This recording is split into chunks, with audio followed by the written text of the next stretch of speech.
ascendant to the level of a god. Now, that's what Ray Kurzweil and Google and all the top globalists are saying, not Alex Jones. And if you remember, when I first started telling people about this 20 years ago, it sounded crazy because I was just reading their writings, but no one else was really popularizing it. Now you see this in media, in popular culture, in movies, and entertainment, because the public is being prepared for this. And this is the preparation for the end of this creation as we know it, not just humanity. This is the ultimate total environmental threat. Already the carnage that has been created by the globalists and their activities is unprecedented. Now, when we come back, Paul Watson, David Knight, and others are going to be co-hosting today, different segments, and taking over. We'll break all this down and more. We'll also look at the sit-in to go after our guns at Congress that almost broke into a fist fight. We're also going to talk about a whole bunch of other key issues straight ahead today, the Brexit and more. Stay with us. Welcome back to the Alex Jones Show. I'm Alex Jones. I'm about to hand the baton to some of my co-hosts here today, but I caught myself in that last segment really almost getting hysterical. But why wouldn't you get hysterical when you're dealing with the rise of machines and robots to replace you, with the elite saying they're building a world that isn't for people, with the elite saying they're building a system that is designed to dehumanize? That's basically the number one issue that humans should be worried about, is building an environment, building a planet that's designed for humans and for our future progeny. But we've been taught this death wish. We've been taught self-loathing. We've been taught to hate ourselves. We've been taught to think it's bad to be able to defend ourselves or have our own private property or raise our own children. We are brainwashed, guilt-ridden creatures who've been too successful at removing ourselves from the planet. We've built a system so artificial that it now threatens to envelop and destroy us. Our greatest triumph is our survivability and dominance of this planet. But now we're building a system that elites are going to use to finally dominate us, and they believe save the earth and make themselves gods in the process. We know how the story ends, don't we? Only people that are spiritually blind don't see what they're building or what's unfolding. Now, I want to get to the whole British exit, the EU, and so much more with our experts in the UK. But first, we also have this clip coming up. Radical Islam shouts interrupt dim House sit-in over gun control. A war of words erupted on the House floor in Washington on Wednesday as dozens of Democrats staged a sit-in to push for votes on gun control bills. And now here we sit on this Thursday, looking at the aftermath of it in the video from C-SPAN.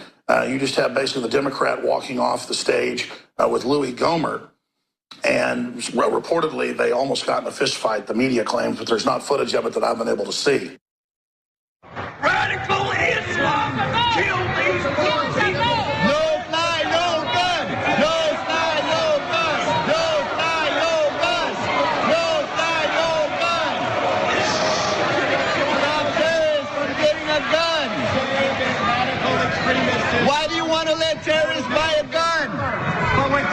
Why do you want to protect terrorists from buying a gun? Are you going to stop? Why do you want to let terrorists from buying a gun? Oh, yeah, like God. Why do you want to let terrorists buy a gun?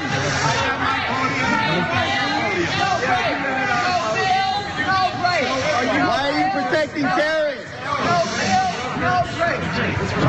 This distracts from the larger issue that, yes, it is about radical Islam, not about the American people. How have they turned this around and blamed law-abiding citizens for what some jihadi whose family was brought in from Afghanistan did? Islam is going into a jihad militaristic expansion phase right now, okay?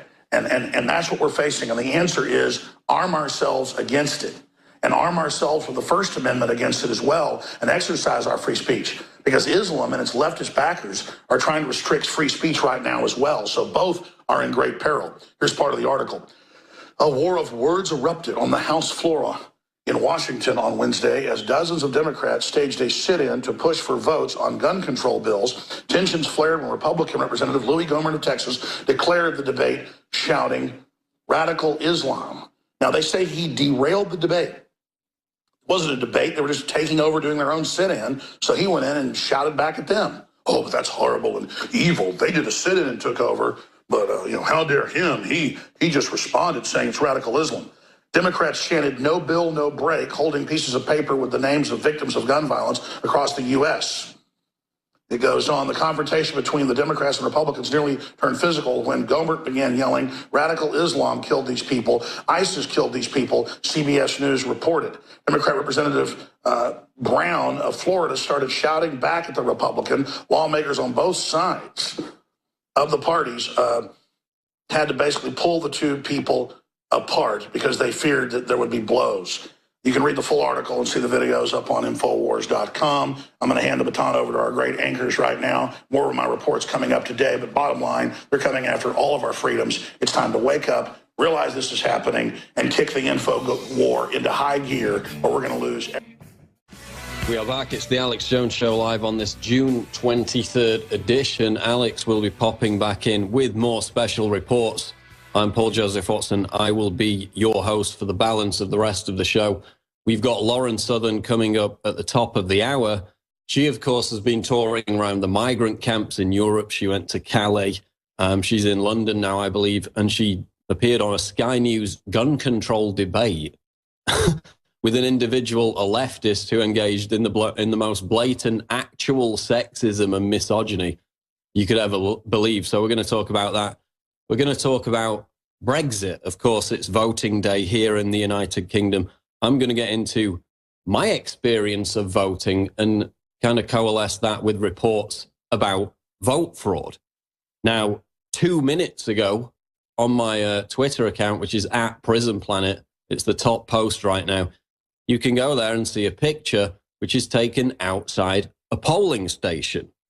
Now, ignore the cultural enrichment on the right. But on the left-hand side, you will see a lady wearing some kind of campaign badge handing out leaflets outside a polling station as people go in to vote on Brexit, on Britain leaving the European Union. That is completely illegal.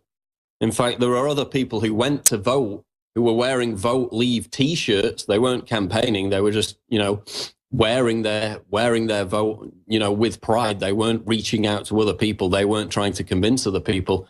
They were wearing T-shirts that said vote leave. They were ordered to get at least 100 yards away from the polling station. They weren't allowed in to vote until they took off, that campaign apparel, as they would describe it. Here's a woman who is standing right outside the door of a polling station. This just went up on Twitter. She's openly campaigning. She's wearing a badge. She's handing out leaflets. Now, I don't know what side she's campaigning for. From the color of the badge, it looks like the Vote Remain camp, but that remains to be seen. But again, this is completely illegal. And this is not the first example of potential shenanigans that we've seen in this Brexit vote so far. Of course, the big issue, which has been completely derided and debunked by the Vote Remain people, allegedly, is the fact that when you go into vote, when you go into cross off in the ballot box that you want to either remain or leave the European Union, the polling stations only provide pencils, no pens. So, of course, that makes it ridiculously easy to simply erase the vote and put it in the other box, completely open to vote fraud. Now, there's people all over Twitter saying, oh my God, did you bring your tinfoil hat as well? This is such a paranoid conspiracy theory. Well, listen, we've just had the Austrian election where the vote was basically stolen from the conservative populist. He was ahead significantly in the polls until they counted the postal votes, which again was suspiciously in numerous different areas way over in the favor of the leftist candidate that he was running against. Bear in mind that we've got a European Union headed up by unelected bureaucrats who constantly disparage the mere fact that we get a democratic vote in referendums like this. Headed up by people who, when European citizens in France, in the Netherlands, in Ireland, vote against the European Union, vote against its mandates, they simply ignore the vote. Or they then change the terms of what they're voting on and make them vote again until they get the result they want. And I'm going to read some quotes later from, top EU bureaucrats expressing their complete contempt for the democratic will of the European people over and over again. So we can't put anything past these creatures. They've proven themselves in words and deeds to be not only undemocratic, but anti-democratic. So it's no surprise now that we're seeing claims of vote fraud impacting this EU referendum. So again, this became a big issue this morning, people complaining about the fact that they were only being provided with pencils when they went in to vote. Now, the Electoral Commission came out to try to dampen this down and said that you can bring your own pen. And there was a campaign on Twitter urging Vote Leave supporters to bring their own pens. That's precisely what I did when I went across the road earlier today to vote. But here's the problem. There are accounts now emerging of people saying that when they brought a pen to vote with, they were told by the electoral officers that this was not allowed, despite the Electoral Commission itself coming out and saying, yes, you can bring your own pen. So I'm going to read from one such account right now. This is somebody who went in, again, to use a pen instead of a pencil because they were concerned about the fact that that cross in that box, there are only 2 boxes, could be erased and, you know, they could simply fill in the other box and swing the vote. Don't put it past these people to do this. I'll give you another example of why that, you know, is a potential factor in a moment. But this is somebody who, she basically went to vote, and behind her while she was voting was an elderly lady. Quote, I passed her my pen and said, here, have this. She pointed to the pencil and said, oh, look, it's okay, there's a pencil. I pushed my biro into her hand and said, use this, it can't be rubbed out. This is within a polling booth, remember. At this point, one of the 3 electoral officers stood up and said loudly, oh no, you can't use a pen. So these people who are counting the votes in these polling booths, handing out the voting slips, advising people on how they vote, they don't even know the rules that have been given by the Electoral Commission. So obviously that's of concern when the main body that's supposed to be handling the vote is giving out these instructions saying that, yes, you can use a pen if you're concerned about vote fraud. The people actually counting the ballots, the people handing out the papers, the people telling people how they vote, they don't know the rules. They're saying people can't use pens. And that's of concern. Again, there's an old Joe Stalin quote. It's falsely attributed to him. But, you know, it still rings true, which is something like, it's not the people who vote, it's the people who count the votes. Now, these people are biased. These people work for a body that's affiliated with the government. They're dependent on the government for their careers. You know, they're more inclined to be biased towards the status quo, which is the Vote Remain campaign. Now, when I went in to vote with a pen, I took my own pen, the electoral officers were in there whining about Vote Leave supporters. Bearing in mind, these are supposed to be completely impartial people who are just there to oversee the process, to make sure that everybody gets a fair vote. They were whining about Vote Leave supporters, quote, scaremongering about vote fraud. So immediately you see that there's a bias there, and I would guess that this is a similar scenario across most of the country, that the people counting the votes are incredibly biased towards Vote Remain and incredibly biased against people who are voting to leave the European Union. And that snapshot just told me everything I needed to know in an instant. Now, I'm not saying that they're all going to miscount the votes. Of course, the vast majority of them will just do their job. Of course, back in 2014, we saw suspicious videos out of Scotland during their independence vote, where they would take votes that were marked yes, we want to leave the United Kingdom, become an independent country, and put them in the no pile. Again, 83,000 people signed a petition after the Scottish independence vote demanding a recount.